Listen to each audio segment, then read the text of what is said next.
ഇടുക്കി ചിന്നക്കനാലിൽ വീണ്ടും ചക്കക്കൊമ്പന്റെ വിളയാട്ടം. ആക്രമണത്തിൽ സിംഗകണ്ഠം സ്വദേശിനി മുതുപ്ലാക്കൽ മറിയക്കുട്ടിയുടെ വീട് തകർത്തു. പ്രദേശത്ത് വ്യാപക കൃഷിനാശവും ഉണ്ടാക്കിയിട്ടുണ്ട്. ആക്രമണ സമയത്ത് വീട്ടിൽ ആളില്ലാതിരുന്നതിനാൽ വൻ ദുരന്തമാണ് ഒഴിവായത്. മുഹമ്മദ് ആഷിഖ് വിവരങ്ങൾ നൽകും. ആഷിഖ്, കഴിഞ്ഞ ദിവസവും ചക്കക്കൊമ്പൻ അവിടെ എത്തി ജനവാസ മേഖലയിലെത്തി ചക്കയിട്ട് കഴിക്കുന്ന ദൃശ്യങ്ങളൊക്കെ പുറത്തു വന്നിരുന്നു. പക്ഷേ ഈ ജനവാസ മേഖലയിലെത്തുന്നു, വ്യാപകമായ കൃഷിനാശം ഉണ്ടാക്കുന്നു. ജനങ്ങൾക്ക് വലിയ ദുരിതമാണോ ഉണ്ടാക്കുന്നത് ചക്കക്കൊമ്പൻ?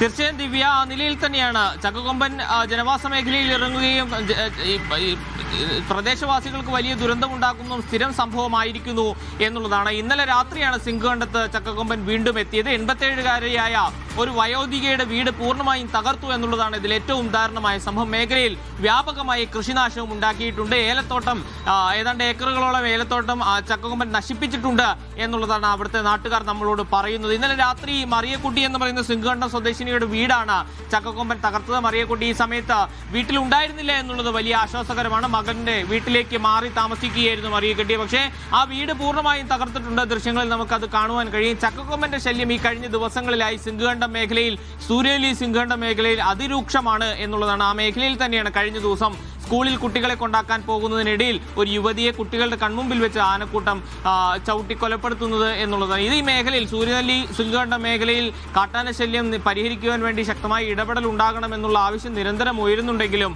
ശാശ്വതമായ പ്രശ്നപരിഹാരം ഉണ്ടാകുന്നില്ല എന്ന് മാത്രമല്ല, അവിടെ പ്രവർത്തിക്കുന്ന RRT ടീം അടക്കം ഫലപ്രദമായി പ്രവർത്തിക്കുന്നില്ല എന്നുള്ള ആരോപണവും ഈ ഘട്ടത്തിൽ നാട്ടുകാരുടെ ഭാഗത്തുനിന്ന് ഉണ്ടാകുന്നുണ്ട്. ഏതായാലും ഇന്നലെ രാത്രിയാണ് ചക്കക്കൊമ്പൻ സിംഗകണ്ഠം മേഖലയിൽ ആക്രമണം നടത്തിയത്. അവിടെ 87 വയസ്സുകാരിയായ ഒരു വയോധികയുടെ വീട് പൂർണ്ണമായും ആന തകർത്തു എന്നുള്ളതാണ് ഏറ്റവും ദാരുണമായ സംഭവം. ദിവ്യ.